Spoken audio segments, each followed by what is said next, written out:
Hello, everyone, and welcome to EduMatch. Follow along with us at bit.ly/tweettalk84, as well as on Twitter with the hashtag EduMatch. Speaking of EduMatch, then did you know that you could be the featured person of the day? If you go to edumatch.org, then just sign up on the form, and we will definitely add you to our database and tweet you out whenever you have a match. So definitely looking forward to expanding our family. All right, so tonight we are going to be talking about student choice and engagement. We have a wonderful panel with us. We have our moderator, Irene, who we will come to last. But first, we're going to have everyone else introduce themselves, and then we'll come to Irene, and then Irene will take it away. So let's just start going from my left to my right. So let's start first with Dean. Hello, everybody. My name is Dean Gainey. I'm an educator in Orlando, Florida. I teach ELA, gifted in technology, and definitely happy to be here talking about authentic learning tonight. Fantastic. Very glad to have you. All right, next let's go to Desiree. Hello, everyone. My name is Desiree Alexander. I am the Instructional Technology Supervisor for Caddo Parish Public Schools in Shreveport, Louisiana, and I am the founder and consultant for Educator Alexander Consulting, and I'm very happy to be here again tonight. And we are very glad to have you. Great. All right, Matt Fred, if we could get you, please. Hello, I'm Matt Fertali. I'm a tech coach in Washington, D.C., and I'm glad to be here. And we are glad to have you. All right, next we're going to go to Tiki. Hi, my name is Tiki Love. I'm a library media specialist in Baltimore County, and it's a wonderful, big, huge pleasure to be here. And we are very happy to have you. It's your first time, so we definitely welcome you. And we also welcome a first timer of ours, our fantastic moderator, Irene. So Irene, if you could please introduce yourself and then take it away. And you may be muted. Yes, hi. Very nervous. I'm Irene Del Rosso. I am an educator in New Jersey. And this is my first time, and I'm really nervous. That's it. No need to be nervous. We're all family here, so definitely thank you so much for joining us. So, so if you want to go ahead and drop your first question, then take it away.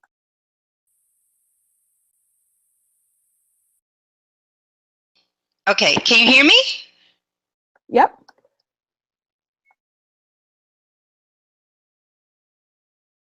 You might be muted again. I did. Okay, here we go. First question is, why is it so important that children have a chance to make decisions about their learning? And the topic is choice and engagement.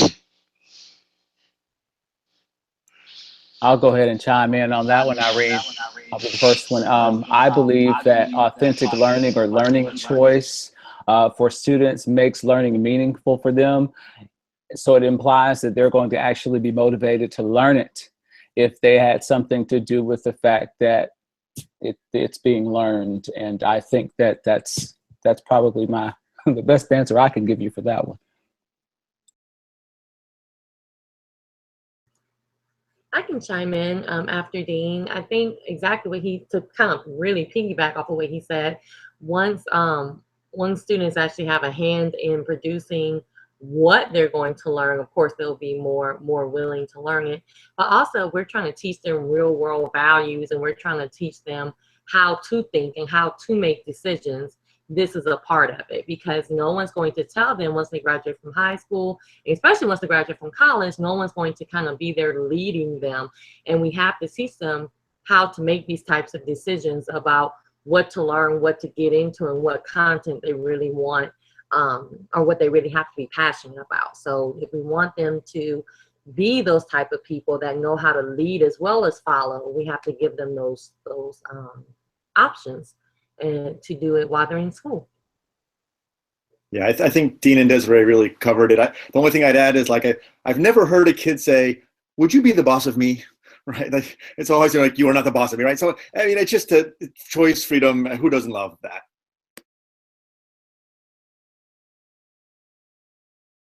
And if I could chime in real quick, the big thing in regards to choice, a lot of our students don't have that option sometimes in the classes that they take with the teachers. And so by giving them a chance to have that choice, whether it's in the assessments that they're getting or the projects that they're completing, it helps to not only engage them, but like you were saying, it helps to give them an opportunity to be lifelong learners and apply skills that they're learning, soft skills that they're learning in the classroom, outside of the classroom.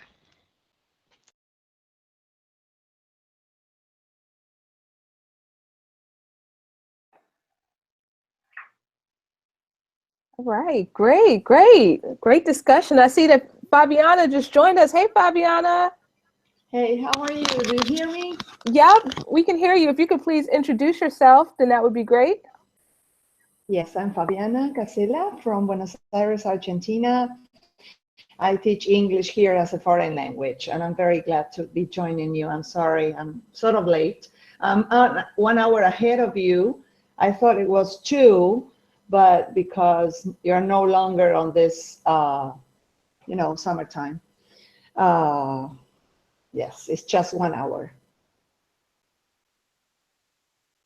Great to have you here. Fantastic. All right, so Irene, if you want to drop the next question, that would be great.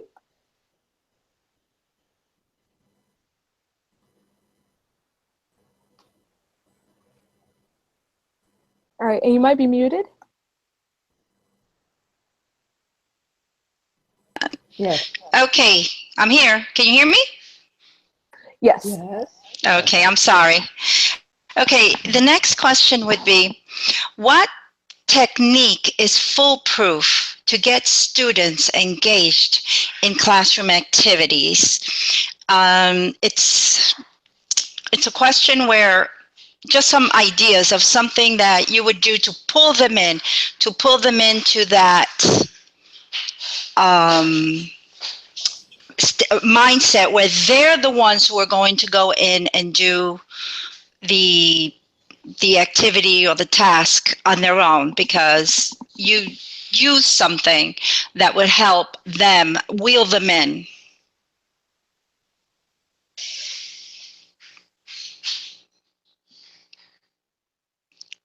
Good.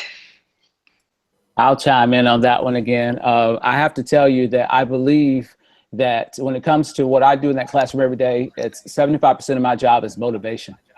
And if I can get in their heads, if I can make it sound good to them, I feel like I've accomplished the most of what I need to accomplish, because everything else is going to be that much easier as a result of that motivational piece. I do like to use real world examples and sort of open their minds to possibility. Well, think about what could happen as a result of this. Or I might connect something to a real world idea. And so it's reinforcing that this is something that really matters to them, because it's something they may have to encounter at a later point in life. So if I can make it real world applicable, and at the same time open that door to wonder, imagination, desire, passion, in terms of how they might walk into a job or a career, then I feel like that's going to undergird the actual activity or assignment itself. And in many cases, my experience has been 75% motivation, and yes, they come through after they feel like they're motivated. I'm going to piggyback on Dean, and with the motivation is also relationships. I don't think anything is foolproof because all of us are different.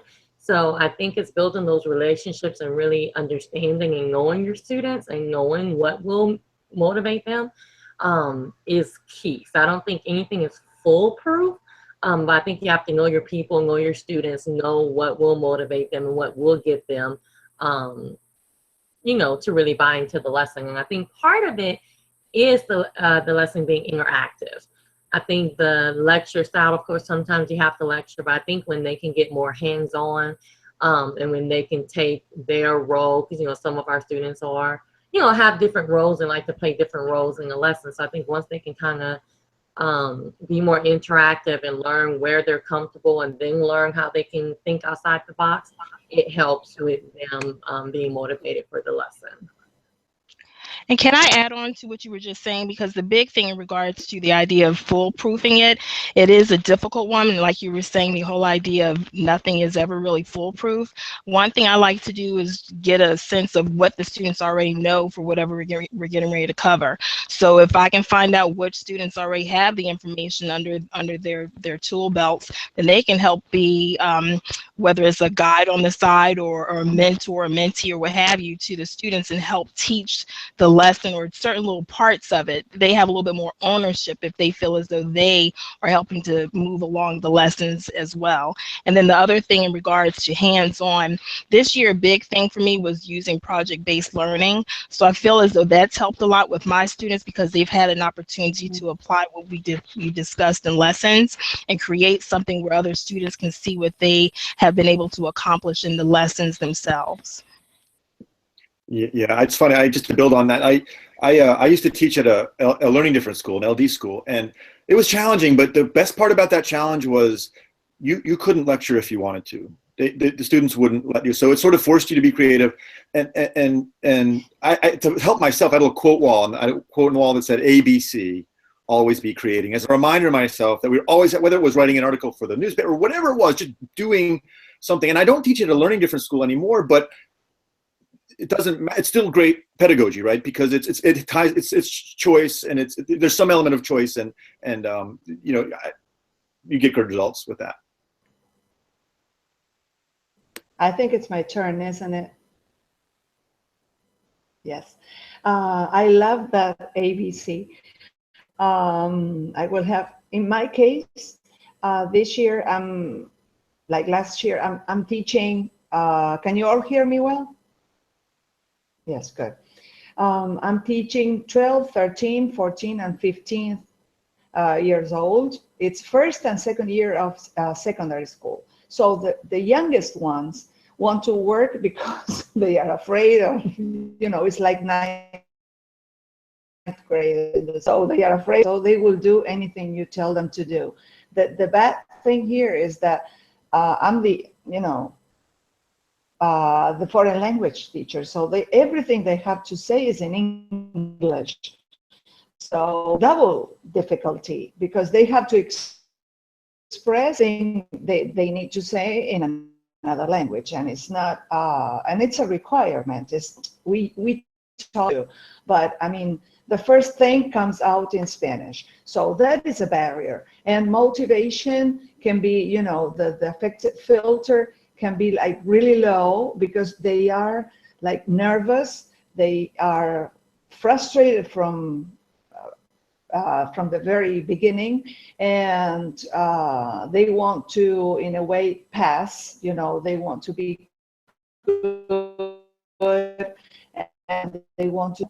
But that might be a barrier, and so motivation can be there, but can be, you know, kind of restricted. Anyways, when they are in the class, they want to participate. It doesn't really matter. I try to tell them, well, okay, don't worry about your mistakes. Makes mistakes, even, I mean,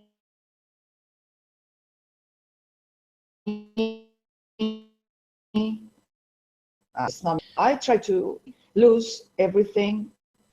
They they feel secure, and they gain, you know, more secureness, and let's say they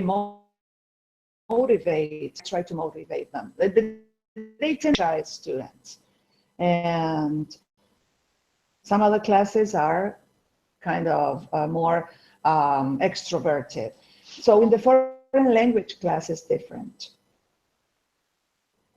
But what we need to know, yes, buffering, yes.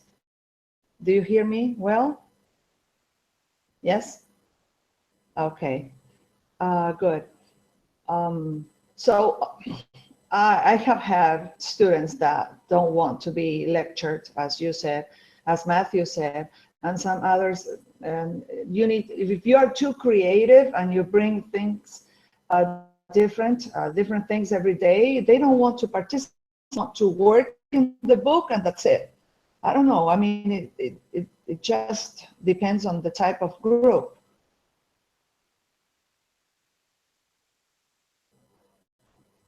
All right, fantastic. All right, Irene, do you have the next question for the group, please? Okay, can you hear me? Okay, here we go. I don't know when I'm a mute or when I'm not. So, Yes. okay, question 3. Mm-hmm. What options do you provide students to demonstrate their skills and abilities? What are the options?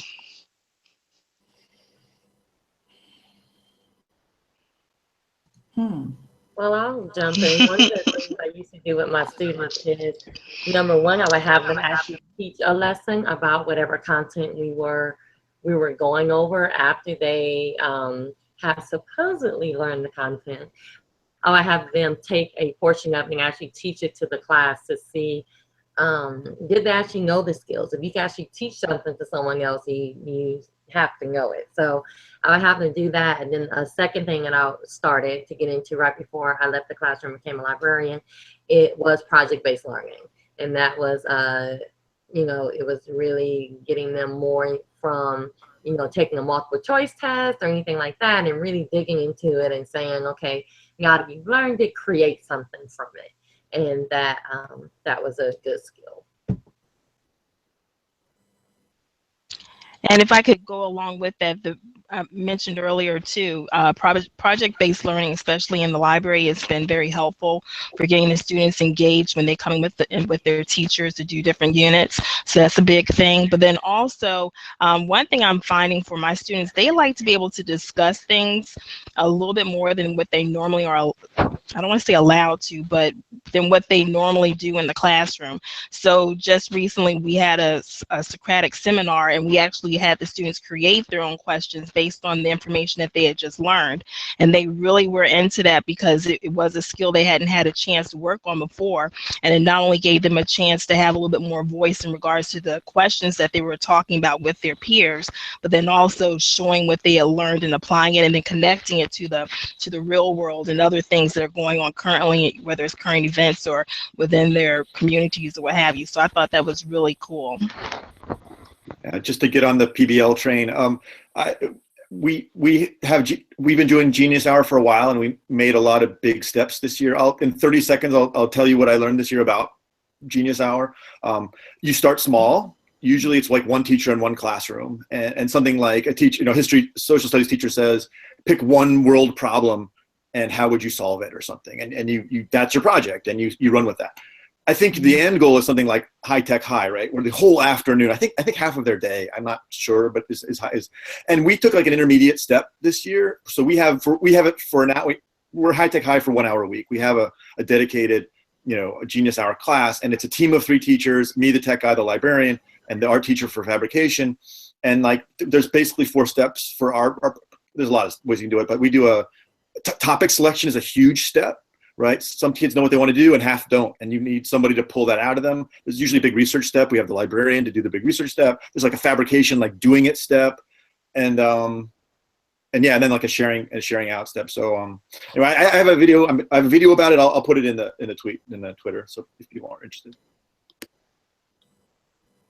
I'm going to come right behind Matt Fratt, and I'm going to say that Genius Hour has definitely changed things. It does give a different spin on a class.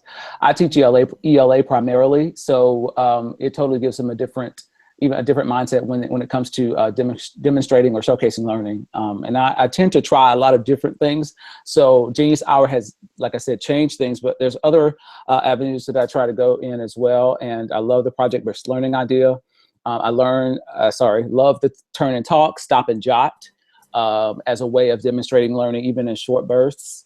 Sometimes students will write scripts and act things out. I like incorporating drama as a means of showcasing or demonstrating learning. Sometimes I allow students to have conversations about why they feel a certain way about something, and then they have a semi-debate, structured, of course, semi-debate about things that will demonstrate, okay, why they feel the way they feel with supporting evidence. I like the whole empowerment piece that comes along with that. And then sometimes I just do multimedia creation, you know, in product that sort of demonstrates you have to have a certain number of things involved in there. But I try to attack it from many different angles because I think it sort of gets everybody, you know. I think you have these different kinds of learners, and the more that we can give them an opportunity to decide which one might be appropriate, or maybe based on a particular task, certain ones might be appropriate, I think it's going to be better in the long run for all of them. So.